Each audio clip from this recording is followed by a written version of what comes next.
Hi good morning friends students. आइए मेरी next video आयोग से संबंधित। मैं 7 आयोग पहले करा चुका हूँ आपको। इसमें मैं आपको 2-3 आयोग और करा देता हूँ। अच्छे से देखिए। मेरा आज का इस वीडियो का पहला आयोग है राष्ट्रीय अल्पसंख्यक आयोग, जिसको नेशनल मिनोरिटीज़ कमीशन कहा जाता है। अगर इसकी स्थापना की बात करें तो 17 मई 1993 को की गई है और इसको और पुनः संगठित यानी कि इसको मजबूती दी गई 21 जनवरी 2010 को। अब इस आयोग का नाम है अल्पसंख्यक आयोग, राष्ट्रीय अल्पसंख्यक आयोग, यानी कि ऐसा आयोग जो देश लेवल पर अल्पसंख्यकों यानी कि कम संख्या वाले लोगों के जो है हितों की, उनकी सुरक्षा व सुविधा मुहैया कराने की जिम्मेदारी लेता है। तो हिंदुस्तान के अंदर हिंदू धर्म को छोड़कर अन्य धर्म के लोग अल्पसंख्यक में आते हैं। तो मैं आपको यहाँ ज्ञान के लिए, नॉलेज के लिए बता दूं कि हिंदुस्तान में केवल 2 ही आधार पर अल्पसंख्यक माने जाते हैं, एक धर्म के आधार पर और दूसरा भाषा के आधार पर। हिंदुस्तान में जाति के आधार पर कोई अल्पसंख्यक नहीं माना जाता। ठीक है। तो अल्पसंख्यक मतलब होता है थोड़ी संख्या वाले लोग, चाहे वो किसी धर्म को मानने वाले हैं, चाहे वो किसी भाषा को मानने वाले हैं, और उसी भाषा या धर्म को मानने वाले ज़्यादा लोगों की संख्या बहुसंख्यक कहलाती है। तो इसकी मैं रचना की अगर बात करूं तो इस आयोग में एक अध्यक्ष होता है, एक उपाध्यक्ष होता है और 5 अन्य सदस्य होते हैं। कुल मिलाकर 7 सदस्य काम करते हैं। इनकी नियुक्ति राष्ट्रपति के द्वारा की जाती है और इस आयोग के अध्यक्ष का कार्यकाल 3 वर्ष होता है। 3 वर्ष बाद नया आयुक्त नियुक्त किया जाता है। और इस आयोग के द्वारा क्या काम किया जाता है पूरे देश स्तर पर, जो अल्पसंख्यक है, जो कम संख्या वाले लोग हैं, जो कि धर्म के आधार पर बताया गया मैंने आपको, हिंदू धर्म को छोड़कर अन्य सभी धर्म के लोग अल्पसंख्यक श्रेणी में ही आते हैं। तो ऐसे समुदायों को पूर्ण रूप से सुरक्षित करना, उनको सुविधाएं देना व उनके हितों का जो है ध्यान रखना। तो देश के पहले राष्ट्रीय अल्पसंख्यक आयोग के जो अध्यक्ष बनाए गए थे प्रथम वो थे मोहम्मद सरदार अली खां, जिनका कार्यकाल 3 वर्ष 1993 से लेकर 96 यानी कि 93 मतलब जब इस आयोग की स्थापना की गई, 93 से 96 तक रहे थे। तो ये आपका राष्ट्रीय अल्पसंख्यक आयोग। आइए नेक्स्ट आयोग, ये है आपका अनुसूचित जाति एवं जनजाति आयोग। थोड़ा सा ध्यान से देखें, 2 आयोग यहाँ पर इकट्ठे किए गए हैं। पहले इनको एक ही रूप में बनाया गया था, आगे चलकर इनको अनुसूचित जाति और जनजाति को अलग अलग कर दिया गया। तो ये है आपका नेशनल SC/ST कमीशन। मैं आपको बता दूं कि इस आयोग को संवैधानिक दर्जा प्राप्त है। पहले एक्ट 338 के द्वारा एक SC और ST अधिकारी की व्यवस्था की बात कही गई थी, जो कि 1978 की बात है। उसके बाद जब उस अधिकारी की व्यवस्था की बात की गई तो उस अधिकारी का नाम अर्थात उस अध्यक्ष का नाम था श्री भोला पासवान शास्त्री, जो कि हम ये कहें कि SC/ST आयोग का अध्यक्ष एक प्रकार से। परंतु 1987 एक्ट के द्वारा 65वें संविधान संशोधन के अंतर्गत SC/ST आयोग की स्थापना ही कर दी गई। आप यहाँ इसको आयोग ना समझें, यहाँ केवल ये कहा गया था एक्ट 338 के द्वारा, अनुच्छेद 338 के द्वारा कि केवल एक SC और ST जाति के हितों को ध्यान में रखते हुए या उनके हितों को ध्यान में रखने के लिए एक अधिकारी की व्यवस्था की जाएगी, ऐसा 1978 में किया गया था। और उस समय वो जो अधिकारी था वो था श्री भोला पासवान शास्त्री। परंतु इसको संवैधानिक दर्जा, पूर्ण रूप से संवैधानिक दर्जा एक एक्ट के माध्यम से एक आयोग बनाया गया 1987 में। 65वें संविधान संशोधन के द्वारा एक आयोग की स्थापना कर दी गई और वो स्थापना की गई 1990 में। ध्यान रखना है, एक्ट 1987 में शुरू हुआ था, भाई राज्यसभा जाएगा, लोकसभा जाएगा, पास होगा, आयोग बनेगा। ठीक है, इस तरीके से। और उसके बाद इस SC/ST आयोग का दोनों संयुक्त हैं, अभी ध्यान रखिए, SC/ST जो आयोग है वो भी संयुक्त है 1990 में। तो उस समय इसका प्रथम अध्यक्ष जो बना था वो था श्री HS रामधन। तो थोड़ा यहाँ ध्यान दें, पेपर में अगर पूछा जाएगा तो SC/ST आयोग अध्यक्ष पूछा जाएगा। ठीक है, अध्यक्ष बताते समय आप कंफ्यूज ना हो जाएं, ये चारों ही ऑप्शन मिल सकते हैं आपको, भोला पासवान भी, SH रामधन भी, H हनुमंतप्पा भी, ठीक है। तो इसलिए ध्यान रखें, जो भोला पासवान जी थे वो तो केवल मात्र SC/ST अधिकारी के रूप में नियुक्त किए गए थे, परंतु जब इस आयोग की स्थापना कर दी गई तो इस आयोग की स्थापना 1990 में जब की गई तो उसके प्रथम अध्यक्ष थे श्री SH रामधन, और इसके बाद दूसरे जो अध्यक्ष थे वो थे H हनुमंतप्पा। आगे मैं आपको बता दूं अब कि SC/ST आयोग का अलग अलग गठन कर दिया गया, ठीक है, एक्ट 338 के 38 में, या हम इसको ऐसे भी कह सकते हैं कि 338A। तो हिंदी में अगर यूज़ करें तो हम क्या कह देते हैं, इंग्लिश में यूज़ करें तो ए कह देते हैं। जैसे कि मैंने आपको पिछली वीडियो में बताया था कि 338 जो बी है, यहाँ पर देखिए ये रहा 338 SC आयोग, 338A ST आयोग और 338B BC आयोग जो अब बनाए गए हैं। तो यहाँ पर आप ध्यान दीजिए, ध्यान से देखो, एक्ट 338A के माध्यम से जो है ST आयोग को अलग कर दिया गया। तो वो जो संविधान संशोधन था वो था 89वां संविधान संशोधन 2003 में। यहाँ ध्यान देने योग्य बात एक बार फिर बता रहा हूँ, जब SC/ST आयोग की स्थापना एक साथ की गई थी 1990 में, तो उस समय किया गया था 65वां संविधान संशोधन, और जब SC आयोग और ST आयोग को अलग अलग किया गया तो SC आयोग तो वही 1990 में ही माना जाएगा और 338 में ही माना जाएगा, ठीक है। परंतु जो ST आयोग है उसको नया रूप दिया गया, उसको नया रूप दिया गया अनुच्छेद 338 में, जो कि 89वें संविधान संशोधन के द्वारा 2003 में ऐसी व्यवस्था जो संविधान के माध्यम से और संसद के माध्यम से की गई।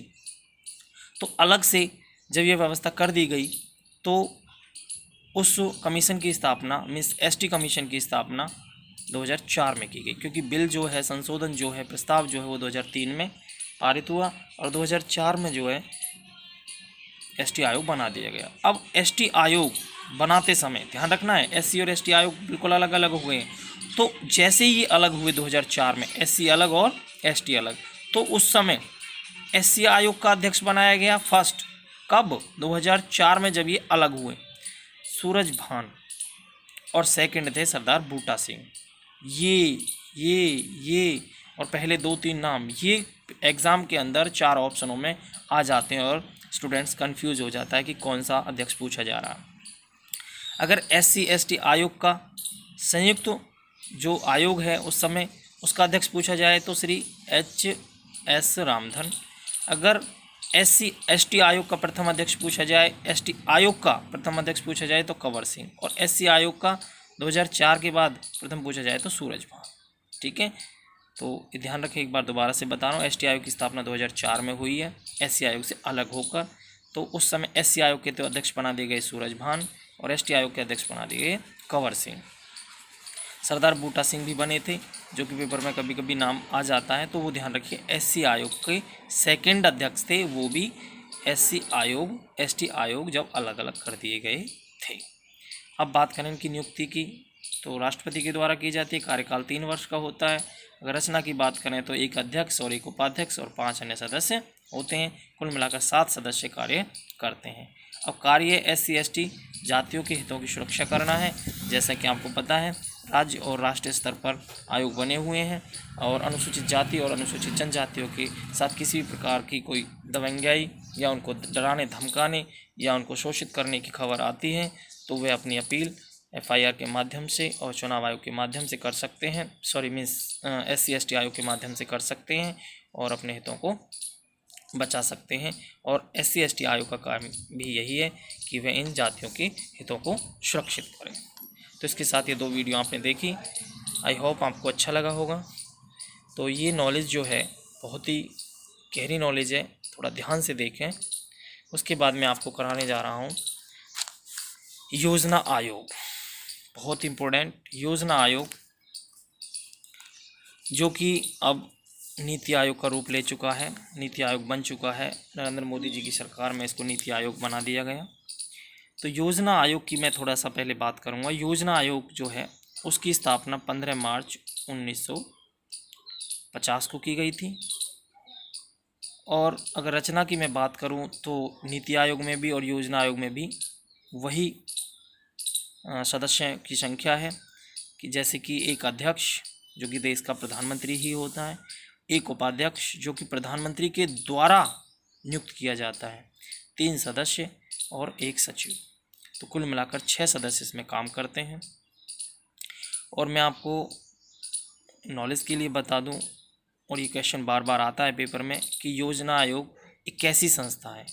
तो इसकी नियुक्ति की अगर बात करूं तो इसकी नियुक्ति संविधान के माध्यम से नहीं की जाती, क्योंकि संविधान के माध्यम से होती है तो राष्ट्रपति के द्वारा ही की जाएगी, परंतु करने की ज़रूरत ही नहीं है। कॉमन है कि जो जिस समय देश का प्रधानमंत्री होगा वही उस समय योजना आयोग, अब जो नीति आयोग है उसका अध्यक्ष होगा। अब उपाध्यक्ष वो देश के पीएम यानी कि अध्यक्ष के ऊपर ही निर्भर करता है कि वो किसको बनाए। तो योजना आयोग अर्थात आज का नीति आयोग एक संविधानोत्तर संस्था है, अर्थात इसका संविधान में कहीं भी वर्णन नहीं है, संविधान से अलग है। ठीक है। तो कार्यकाल की अगर बात करें तो ये 5 वर्ष, क्योंकि प्रधानमंत्री का कार्यकाल भी 5 वर्ष ही होता है। अगर लोकसभा जल्दी से भंग हो गई है, प्रधानमंत्री ने किसी कारण त्यागपत्र दे दिया है तो बात अलग है, तो अध्यक्ष भी चेंज कर दिया जाएगा। बात करें इसके कार्य की तो योजना आयोग अर्थात आज का जो नीति आयोग है उसका जो कार्य है वो है देश के विकास के लिए नई नई योजनाएं बनाना, उन योजनाओं को इम्प्लीमेंट करवाना, उन योजनाओं को ये जो नेक्स्ट मैं कमीशन कराऊंगा, परिषद कराऊंगा, राष्ट्रीय विकास परिषद के माध्यम से जो है लागू करवाना। ठीक है। अब थोड़ा सा मैं नीति आयोग के बारे में बता देता हूँ कि नीति आयोग जिसको हम NITI इस तरीके से शॉर्ट में कहते हैं, ये नीति तो हमने हिंदी का वर्ड नहीं है, ये इंग्लिश का वर्ड है। NITI जैसे नीति बन गया तो हमने उसको नीति कह दिया, परंतु नीति आयोग का फुल फॉर्म जो है national institution for transforming India, एक प्रकार से राष्ट्रीय जो हमारी संस्था है भारत की उसमें बदलाव करना है। तो जो नीति है उसकी स्थापना, नीति आयोग की स्थापना 1 जनवरी 2015 को की गई थी प्रधानमंत्री मोदी जी के नेतृत्व में, और इसकी पहली जो बैठक हुई थी वो 6 फरवरी 2015 को हुई थी। सदस्यों की अगर मैं बात करूं तो बिल्कुल वही है, और अगर बात करूं मैं कि अध्यक्ष की, तो यहाँ पर योजना आयोग के जो पहले अध्यक्ष थे वो पंडित जवाहरलाल नेहरू यानी कि देश के पहले प्रधानमंत्री थे, और मार्च 1950 में इसकी स्थापना की गई थी, तो उस समय तो नेहरू ही होंगे अध्यक्ष। और नीति आयोग के मैं अगर अध्यक्ष की बात करूं तो 2015 में ये नीति आयोग बनाया गया है, तो उस समय प्रधानमंत्री नरेंद्र मोदी जी थे, तो इनको ही अध्यक्ष बनाया गया या बने। और उपाध्यक्ष की अगर मैं बात करूं तो ये क्वेश्चन बहुत आता है पेपर में। योजना आयोग के उस समय के जो उपाध्यक्ष थे वो पंडित जवाहरलाल नेहरू ने अपने किसी करीबी जिनका नाम गुलजारी लाल नंदा, ठीक है, इनको नियुक्त किया। और अगर मैं नीति आयोग के उपाध्यक्ष की बात करूं तो वो हैं अरविंद पनगड़िया, जो कि अब रिटायर्ड हो चुके हैं, तो 2020 चल रहा है। ठीक है। अब अरविंद पनगड़िया की जगह राजीव कुमार जी जो है इस समय नीति आयोग के उपाध्यक्ष हैं। तो इस तरीके से मैंने आपको योजना आयोग और नीति आयोग को क्लियर करने की पूरी कोशिश की है, प्रयास किया है। तो यहाँ आप देख लीजिए, योजना आयोग 15 मार्च 1950 और नीति आयोग 1 जनवरी 2015। बात अध्यक्ष की बात करें तो देश का प्रधानमंत्री होता है, चाहे वो योजना आयोग था चाहे वो जो नीति आयोग है। ठीक है। तो थोड़ा सा ये भी देख लीजिए कि नीति का फुल फॉर्म क्या है, national institution for transforming India. अब इसी योजना आयोग को, इसी नीति आयोग को बहुत ही सफल बनाने के लिए, इसकी योजनाओं को सफल बनाने के लिए, इसको कोऑपरेट करने के लिए एक संस्था है देश के अंदर, राष्ट्रीय विकास परिषद, नेशनल डेवलपमेंट काउंसिलिंग NDC। इसकी स्थापना 6 अगस्त 1952 को की गई। 6 अगस्त 1952 को जब इसकी स्थापना की गई तो उस समय से लेकर आज तक इसका एक अध्यक्ष होता है, जो वही बिल्कुल सेम वही तरीका है, देश का प्रधानमंत्री होता है, एक सचिव होता है। और यहाँ ध्यान देने योग्य बातें हैं कि राष्ट्रीय विकास परिषद में अध्यक्ष PM और एक सचिव के अलावा देश के जितने भी मुख्यमंत्री होते हैं वो होते हैं, सभी इसमें शामिल होते हैं। देश के मुख्यमंत्रियों की अगर स्थिति में 2020 की अभी करंट मई, आज जो ये 6 मई 2020 को मैं जो वीडियो बना रहा हूँ, आज की स्थिति की बात करूँ तो देश के अंदर फ़िलहाल 28 राज्य हैं और